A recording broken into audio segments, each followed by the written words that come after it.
Tuhan hari ini. Karena kami bersyukur kami punya Allah yang baik. Allah yang selalu menyertai kami. Allah yang selalu menuntun kehidupan kami. Terima kasih Bapa, terima kasih. Kalau kami ada sebagaimana kami ada hari ini, kami tahu karena kemurahan Tuhan, karena kebaikan Tuhan melimpah dalam hidup kami. Bapa, berbicaralah pada kami Tuhan lewat kebenaran firman-Mu hari ini. Bila firman-Mu mengenyangkan roh kami, firman-Mu menguatkan kami. Sebab kami tahu Tuhan, hanya firman-Mu yang kami butuhkan, hanya firman-Mu yang menjadi terang bagi kehidupan kami. Di tengah keadaan dunia yang semakin gelap, kami kehilangan arah, tapi firman-Mu lah yang menunjukkan jalan buat kami.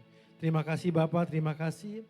Urapi kami semua, beri kami hati telinga seperti seorang murid, supaya kami bukan hanya menjadi tahu firman, tetapi kami menjadi percaya.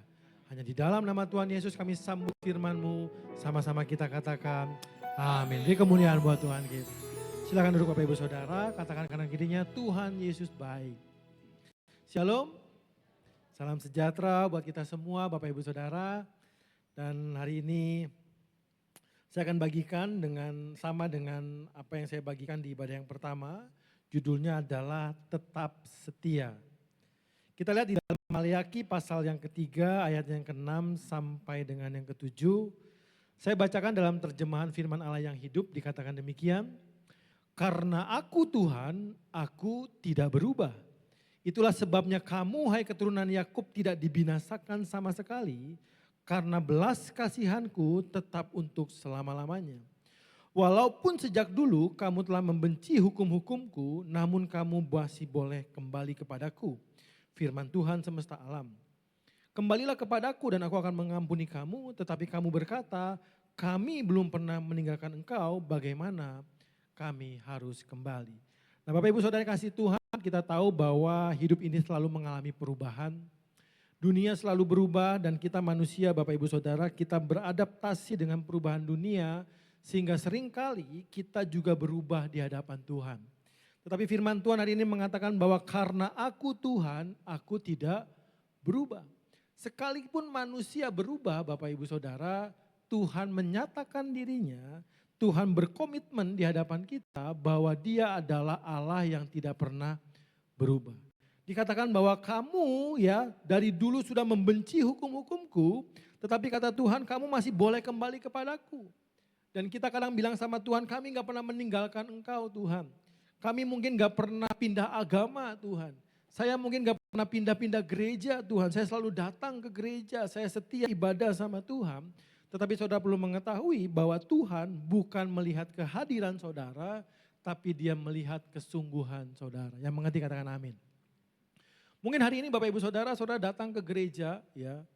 Saudara berpikir bahwa ya udahlah memang hari Minggu harus ke gereja gitu ya. Tapi hati kita sebenarnya udah gak percaya sama Tuhan. Ada proses yang saudara alami, ada situasi yang mungkin saudara menjadi tawar hati di hadapan Tuhan. Dan Tuhan tahu apa yang saudara hadapi hari ini. Jadi ketika kita datang di hadapan Tuhan, saudara jangan berpikir, oh iya dia datang setiap minggu, dia jemaat yang setia. Tapi Tuhan bisa menyelidiki hati kita semua, yang mengerti katakan amin. Dia tahu apa motivasi saudara datang ke gereja. Bahkan buat pelayan-pelayan Tuhan sekalipun Bapak Ibu Saudara. Ya, mereka yang melayani di atas mimbar, di bawah mimbar, kita mungkin gak pernah absen. Absen kita selalu full dan kita bisa tunjukkan kepada gembala kita, nih Pak, saya gak pernah absen Pak. Tapi Tuhan tahu motivasi kenapa kamu melayani. Untuk apa kamu melayani. Dan Tuhan katakan demikian, kamu kembalilah kepadaku, aku akan menerima engkau kembali. Nah Bapak Ibu Saudara, hari ini kita mau belajar bagaimana kita hidup setia di hadapan Tuhan, sebab Tuhan mengatakan aku tidak pernah berubah. Manusia pasti mengalami perubahan di dalam hidupnya ya.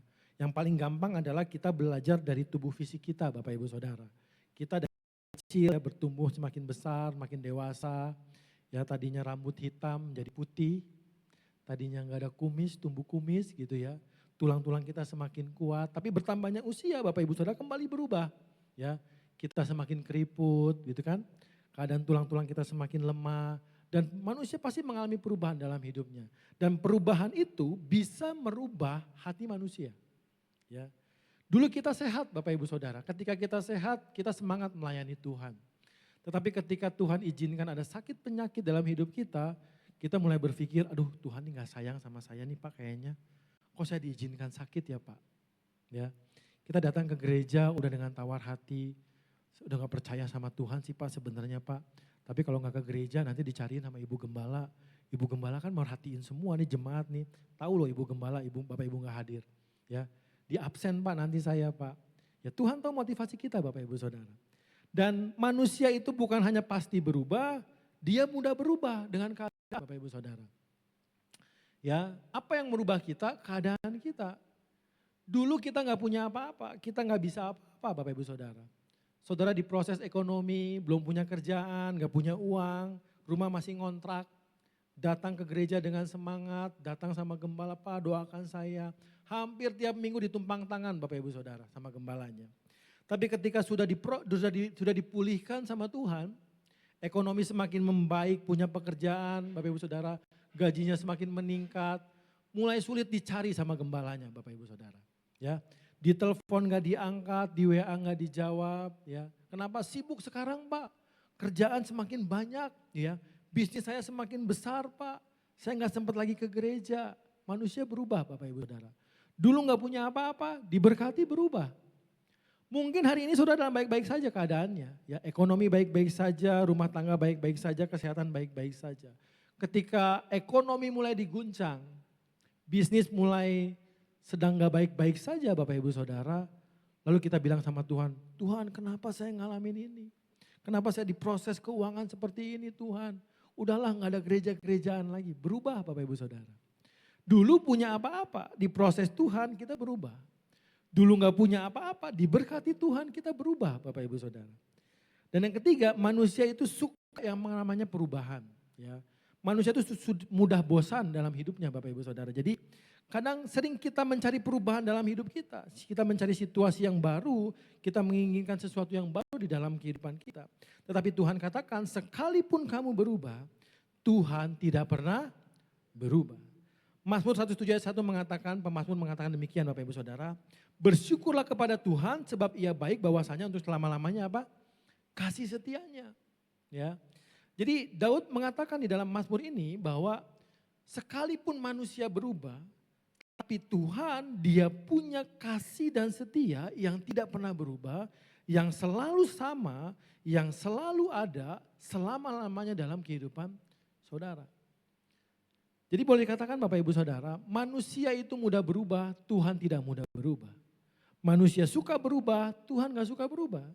Manusia pasti berubah, Tuhan kita tidak pernah berubah. Beri kemuliaan buat Tuhan kita. Nah kenapa Tuhan bisa punya kasih setia yang selama-lamanya? Ternyata di dalam Yeremia 31 ayat 3, dia pernah berjanji sama kita demikian Bapak Ibu Saudara. Dikatakan, aku mengasihi engkau dengan kasih yang kekal. Sebab itu aku melanjutkan kasih setiaku kepadamu. Tuhan itu dia berjanji sama saudara dan saya, dia mengasihi kita dengan kasih yang tidak pernah berakhir. Kasih yang kekal itu kasih yang tidak pernah berhenti dalam hidup saudara, kasih yang tidak mungkin hilang dalam hidup saudara, dan kasih yang akan terus berlanjut dalam kehidupan kita. Yang setuju katakan amin. Sekalipun manusia berubah kasihnya sama Tuhan, Tuhan bilang kasihku tidak pernah berubah. Sekalipun kita berkatakan saya berkurang mengasihi Tuhan, tapi Tuhan katakan aku tidak pernah berkurang mengasihi kamu. Bahkan sekalipun kita mengatakan aku mau berhenti mengasihi Tuhan, Tuhan tidak pernah berhenti mengasihi kita. Dia punya janji kasih yang kekal buat saudara dan saya. Kenapa dia bisa mengatakan dia punya janji kasih yang kekal Bapak Ibu? Karena Alkitab mengatakan Allah adalah kasih. Ya.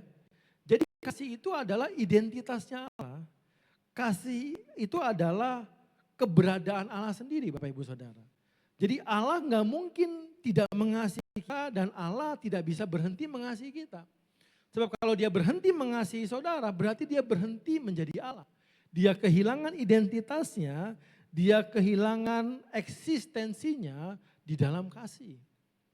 Itulah kenapa dia katakan aku mengasihi kamu dengan kasih yang kekal, bahkan kasihku tidak akan berubah, kasihku tidak akan berkurang, dan kasihku tidak akan berakhir. Kita bersyukur punya Allah yang baik Bapak Ibu Saudara. Yang setuju katakan amin. Dia tidak pernah berhenti mengasihi kita, dia selalu mengasihi kita. Dan kalau kita ingat kisah tentang Petrus Bapak Ibu, Petrus itu pernah menyangkal Tuhan Yesus 3 kali. Ya. Dan kita kadang suka membandingkan Petrus dengan Yudas Iskariot. Kita katakan, wah Yudas tuh jahat ya. Dia mengkhianati Tuhan. Tapi Petrus sebenarnya punya dosa yang sama Yudas. Ya, dia menyangkal Yesus 3 kali, dia mengakui Yesus. Ya, kita tahu bahwa dalam kisah ini orang bertemu dengan Petrus dan katakan, aku kenal kamu nih. Kamu kan pengikutnya Yesus. Petrus bilang apa? Aku nggak mengenal dia. Ya, kamu salah orang. Kamu nggak tahu. Saya nggak kenal dia. Saya bukan pengikutnya dia.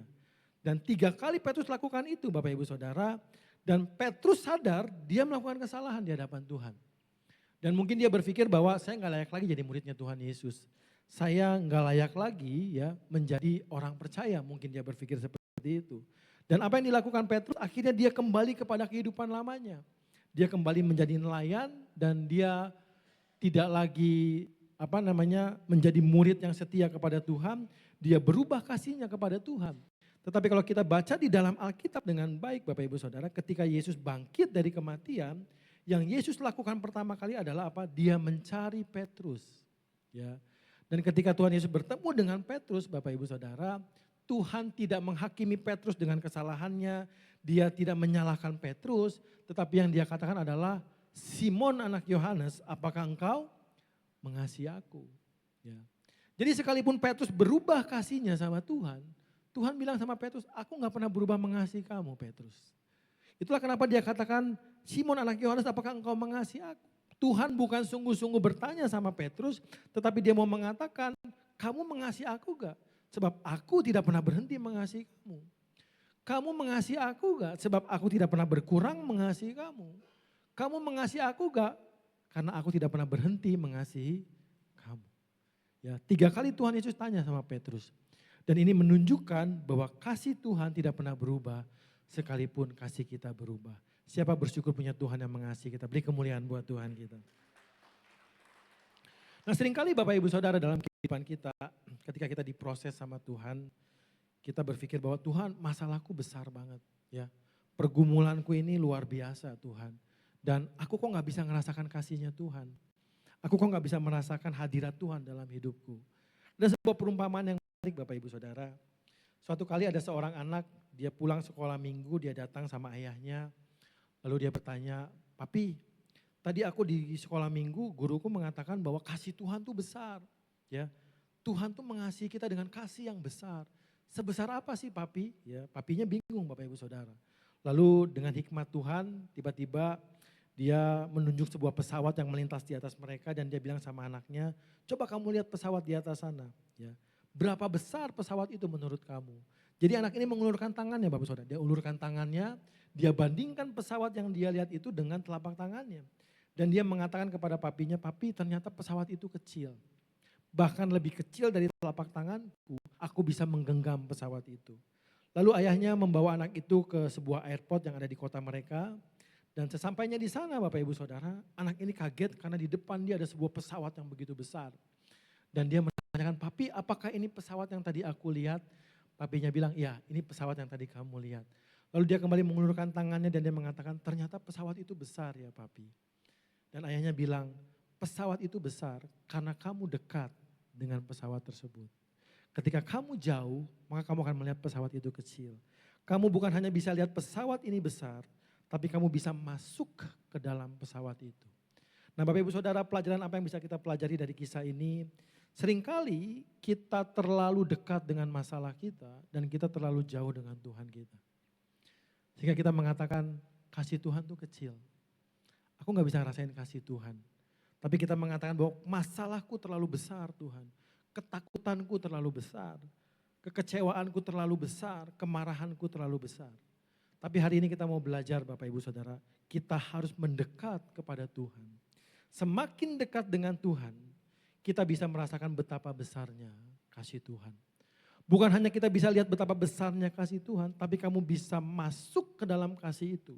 Dan kamu tinggal di dalam kasih Tuhan, sehingga ada damai sejahtera dan sukacita yang kau rasakan untuk memulihkan keadaanmu. Yang setuju katakan amin. Dan semakin dekat dengan Tuhan, kita bisa melihat betapa kecilnya masalah kita. Mendekatlah kepada Tuhan Bapak Ibu Saudara, menjauhlah dari masalahmu.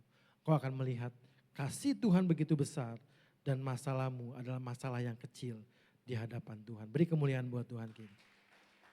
Apapun keadaannya jangan berhenti mengasihi Tuhan. Karena Tuhan tidak pernah berhenti mengasihi kita. Ya. Kalau saudara lagi diproses sama Tuhan, jangan berhenti mengasihi Tuhan. Tuhan gak pernah meninggalkan saudara. Dia tidak pernah berhenti mengasihi saudara. Kalau engkau sedang diberkati oleh Tuhan, jangan lupakan Tuhan. Jangan tinggalkan Tuhan. Dia tidak pernah berhenti mengasihi saudara.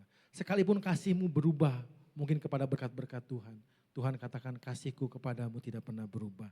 Tetap mengasihi Tuhan apapun keadaan kita. Yang setuju boleh katakan amin. Yang berikutnya adalah kesetiaan Tuhan Bapak Ibu Saudara. Dalam Yehezkiel 16 ayat 39 dikatakan, karena Tuhan Allah telah berfirman, aku akan menuntut tanggung jawabmu atas pelanggaran terhadap perjanjianmu dengan aku yang kau anggap ringan. Meskipun demikian, aku akan mengingat perjanjianku dengan engkau pada masa mudamu, aku akan menetapkan satu perjanjian yang kekal dengan engkau. Kenapa Tuhan punya kesetiaan yang begitu lama sama kita? Karena dikatakan dia punya perjanjian kasih setia yang kekal dengan kita Bapak Ibu Saudara. Apa dasar daripada kesetiaan seseorang? Dasarnya adalah kepercayaan. Ya. Kenapa suami istri bisa berjalan dalam pernikahan 5 tahun, 10 tahun, 20 tahun? Karena kita saling percaya, betul gak? Kita percaya sama pasangan kita, ya pasangan kita percaya sama kita. Bagaimana seseorang bisa menjalani bisnis kongsian bersama berpuluh-puluh tahun Bapak Ibu Saudara. Kalau kita tanya kok kenapa bisa kongsian sama dia lama banget? Oh emang percaya sama dia, orangnya jujur gitu ya. Ada kepercayaan Bapak Ibu Saudara. Dan kesetiaan tumbuh dari kepercayaan. Nah kalau kita semakin gak setia sama Tuhan, itu menunjukkan bahwa kita kurang percaya sama Tuhan. Kita semakin tidak percaya kepada Tuhan. Kepercayaan kita sama Tuhan akan menentukan kesetiaan kita kepada Tuhan. Kita akan melihat sebuah kisah di dalam perjanjian lama Bapak Ibu Saudara. Yaitu kisah tentang bangsa Israel ketika mereka akan masuk ke tanah perjanjian. Di dalam Ulangan 1 ayat 26 sampai 27. Ya, suatu kali orang Israel mereka ada di seberang sungai Yordan. Mereka siap masuk ke tanah perjanjian. Dan Musa mengirimkan 12 pengintai masuk ke dalam kota tersebut. 40 hari lamanya mereka di kota tersebut dan mereka kembali Bapak Ibu Saudara. Tetapi apa yang terjadi ketika mereka kembali ternyata dari 12 pengintai ini 10 mengatakan bahwa apa yang dijanjikan Tuhan itu benar. Ya, negeri yang limpah dengan susu dan madunya, negeri yang begitu kaya, negeri yang begitu subur seperti apa yang dikatakan Tuhan. Tetapi kata mereka kita nggak bisa masuk ke sana. Ya, kita ini seperti belalang. Kenapa? Karena di sana banyak sekali raksasa. Kita nggak mungkin bisa mengalahkan mereka. Bukankah ini keadaan rohani kita hari-hari ini Bapak Ibu Saudara? Kita datang ke gereja, kita baca firman, kita bilang firman Tuhan luar biasa, kita percaya, haleluya, amin. Ya. Tapi ketika kita menghadapi proses dalam kehidupan kita, kadang kita ragu dengan iman kita sendiri, betul gak? Bisa gak ya saya sembuh ya? Dokter bilang umur saya gak lagi. Tapi kata Tuhan, kamu bisa disembuhkan, ada mujizat Tuhan. Kita mau percaya mana Bapak Ibu Saudara? Seringkali kita percaya dengan firman Tuhan, tetapi ketika proses itu kita hadapi sendiri, kita terombang-ambing oleh kepercayaan kita kepada Tuhan. Sehingga akhirnya apa? Kesetiaan kita mulai berubah sama Tuhan. Dan inilah yang terjadi dengan bangsa Israel pada waktu itu. Mereka melihat janji Tuhan, benar, luar biasa. Tapi mereka melihat diri mereka dan mereka meragukan mereka bisa masuk ke tanah perjanjian. Tapi dalam situasi seperti itu Bapak Ibu Saudara, Ulangan 1 ayat 35 sampai dengan 36, tiba-tiba muncullah 2 orang di sana yaitu Yosua dan Kaleb. Tetapi dalam kisah ini, dalam ulangan ini Bapak Ibu Saudara, Tuhan hanya mention satu nama dan kita mau belajar dari satu orang ini yang bernama Kaleb. Sebab dikatakan di dalam Ulangan 1, 35 sampai 36, tidak seorang pun dari orang-orang ini, angkatan yang jahat ini akan melihat negeri yang baik yang dengan sumpah kujanjikan untuk memberikannya kepada nenek moyangmu, kecuali siapa? Kaleb bin Yefune. Dialah yang akan melihat negeri itu dan kepadanya dan kepada anak-anaknya akan kuberikan negeri yang dijanjikannya itu karena dengan sepenuh hati ia mengikut Tuhan. Ya. Jadi ketika semua orang gak percaya, tiba-tiba Kaleb muncul di sana dan dia mengatakan kita pasti bisa masuk. Kita punya Tuhan yang hebat. Kita punya Tuhan yang berjanji sama kita dan dia pasti akan menepati janjinya. Nah, Kaleb pada waktu itu Bapak Ibu Saudara, dia memberanikan diri muncul di tengah-tengah bangsa Israel. Dan Tuhan katakan karena dia dengan sepenuh hati mengikut Tuhan. Oleh karena kesetiaan Kaleb, kepercayaan Kaleb itulah kenapa Tuhan mengatakan bahwa hanya Kaleb bin Yefune, dia yang akan melihat negeri itu dan kepadanya dan kepada anak-anaknya. Ya. Jadi di sini kita melihat Bapak Ibu Saudara bahwa kesetiaan kita sama Tuhan itu akan memberikan nilai plus di mata Tuhan. Dan percayalah Tuhan akan menepati janjinya dalam kehidupan kita. Dan ini terbukti di dalam Yosua 14 ayat 9 sampai dengan yang ke-11. Ketika bangsa Israel sudah masuk ke tanah perjanjian, mereka berperang Bapak Ibu Saudara di sana, mereka menguasai kota-kota di tanah Kanaan. Lalu apa yang terjadi? Yosua yang pada waktu itu memimpin bangsa Israel tiba-tiba bertemu dengan Kaleb dan Kaleb bilang gini sama Yosua, ya. Pada waktu itu Musa bersumpah katanya, sesungguhnya tanah yang diinjak oleh kakimu itu akan menjadi milik pusakamu dan anak-anakmu sampai selama-lamanya. Sebab engkau tetap mengikuti Tuhan Allahku dengan sepenuh hati. Jadi sekarang sesungguhnya Tuhan telah memelihara hidupku seperti yang dijanjikannya kini sudah 45 tahun lamanya. Sejak diucapkan Tuhan firman itu kepada Musa. Dan selama itu orang Israel mengembara di padang gurun. Jadi sekarang telah berumur 85 tahun aku hari ini. Pada waktu ini aku masih sama kuat seperti pada waktu aku disuruh Musa. Seperti kekuatanku pada waktu itu, demikianlah kekuatanku sekarang untuk berperang dan untuk keluar masuk. Jadi Kaleb datang sama Yosua Bapak Ibu Saudara, dia bilang gini, 45 tahun yang lalu Tuhan janji sama saya. Karena kesetiaannya mengikut Tuhan, dia akan memberikan tanah itu kepadaku dan kepada anak cucuku. Dan sampai hari ini kata Kaleb 45 tahun Tuhan pelihara aku. Ya kita tahu Bapak Ibu Saudara bangsa Israel mengalami peperangan demi peperangan. Tapi Kaleb selalu diluputkan dan dipelihara Tuhan. Dan dia menepati janjinya setelah 45 tahun. Dia datang kepada Yosua dan Yosua menegaskan kembali janji Tuhan kepada Kaleb. Tanah yang kau injak dengan kakimu itu akan menjadi milik pusakamu. Kesetiaan kita sama Tuhan Bapak Ibu Saudara. Itu akan menentukan masa depan kita. Yang setuju katakan amin. Kesetiaan kita sama Tuhan itu akan memelihara kehidupan kita. Bahkan kalau saudara perhatikan dengan baik, pada waktu itu yang setia kepada Tuhan adalah Kaleb. Tetapi yang menerima berkatnya bukan hanya Kaleb, tetapi anak cucunya diberkati Tuhan. Siapa mau anak cucunya diberkati Tuhan? Setia sama Tuhan, yang mau beri kemuliaan buat Tuhan kita. Berkat daripada kesetiaan adalah hidup yang dipelihara oleh Tuhan. Kaleb dipelihara Tuhan 45 tahun lamanya. Dan anak cucunya diberkati Tuhan. Sekalipun pada waktu itu yang berjanji setia kepada Tuhan adalah Kaleb. Tapi Tuhan melihat hati Kaleb dan dia memelihara anak cucu daripada Kaleb.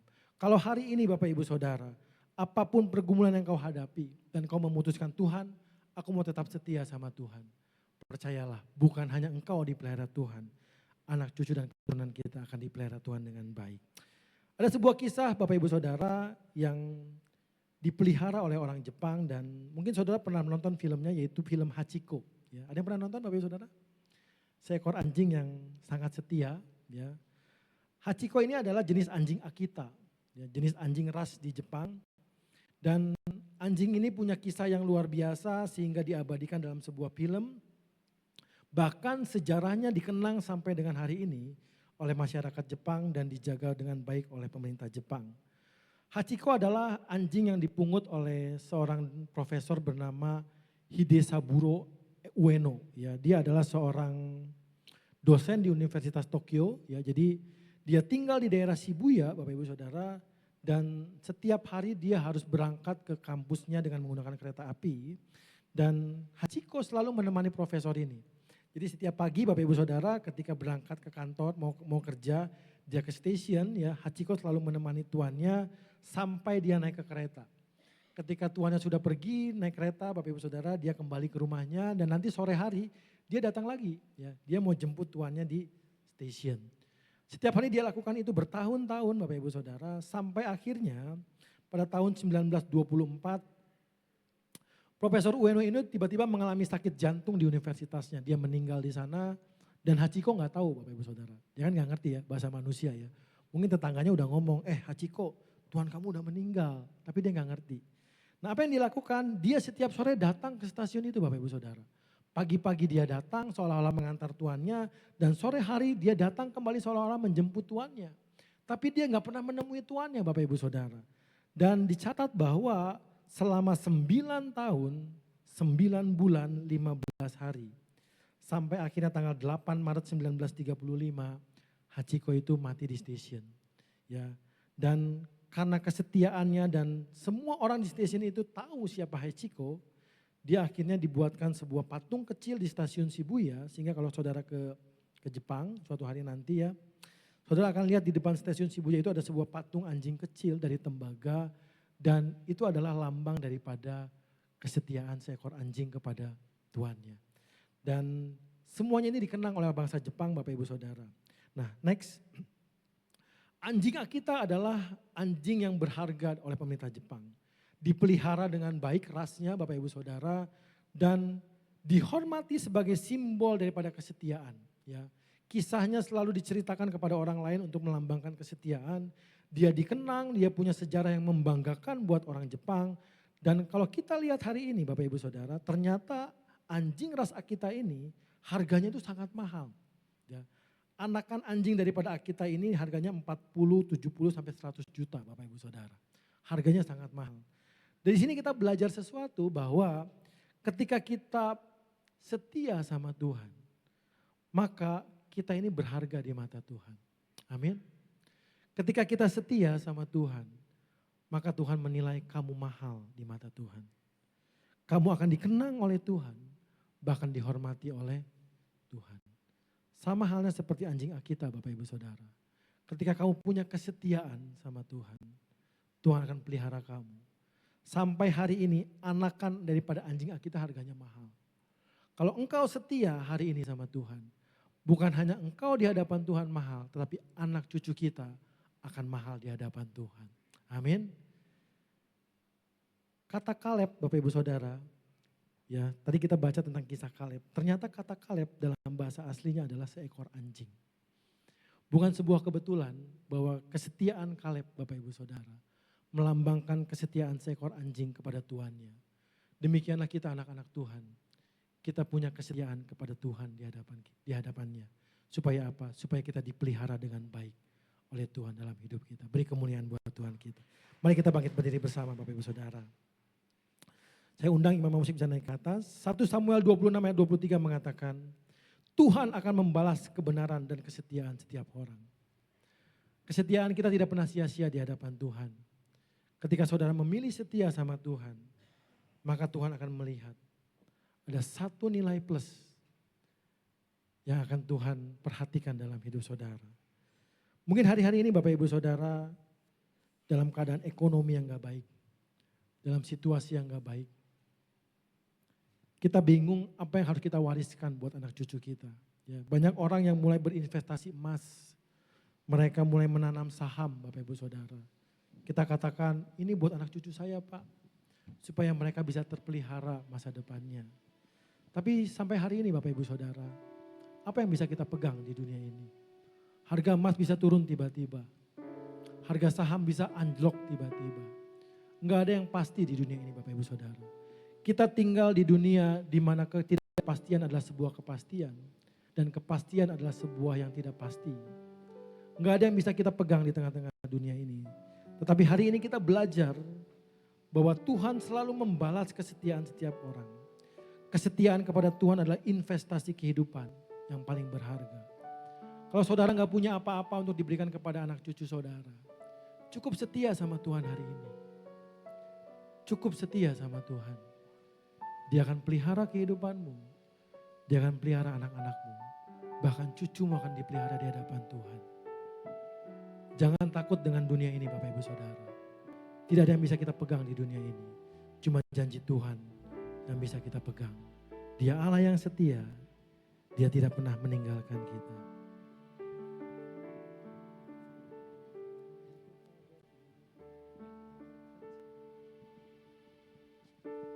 Mari tundukkan kepala kita Bapak Ibu Saudara, kita naikkan pujian ini di hadapan Tuhan.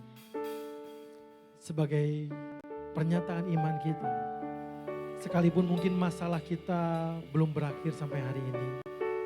pergumulan kita masih ada sampai dengan hari ini. Kita percaya Tuhan tetap setia.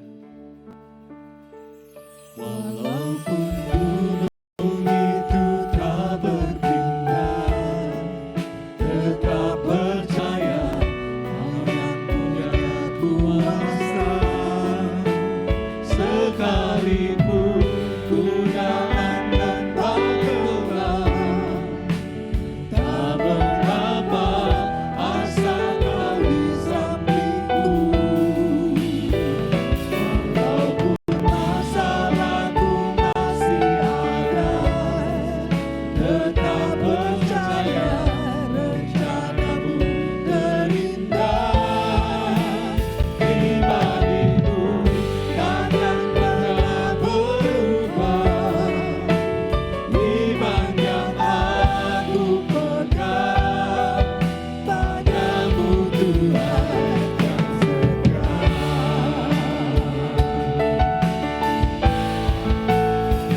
Walaupun gunung itu tak berpindah, tetap percaya Kau yang punya kuasa. Sekalipun ku dalam lembah gelap, tak mengapa asa Kau di sampingku. Walaupun masalahku masih ada, tetap percaya rencanamu terindah. Pribadiku takkan pernah berubah. Iman yang aku pegang padamu Tuhan yang setia.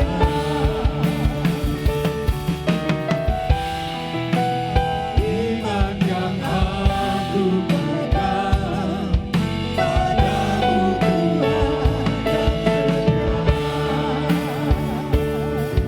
padamu Tuhan yang setia. Iman yang aku pegang padamu Tuhan yang setia.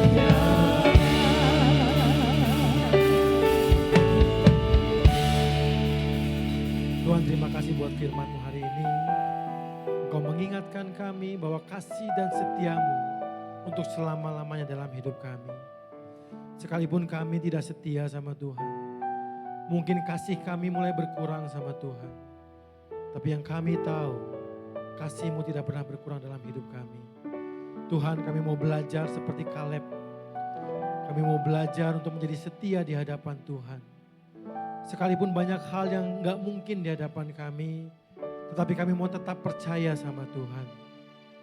Biarlah Tuhan kepercayaan kami ini memelihara kehidupan kami, bahkan anak cucu kami di hadapan Tuhan.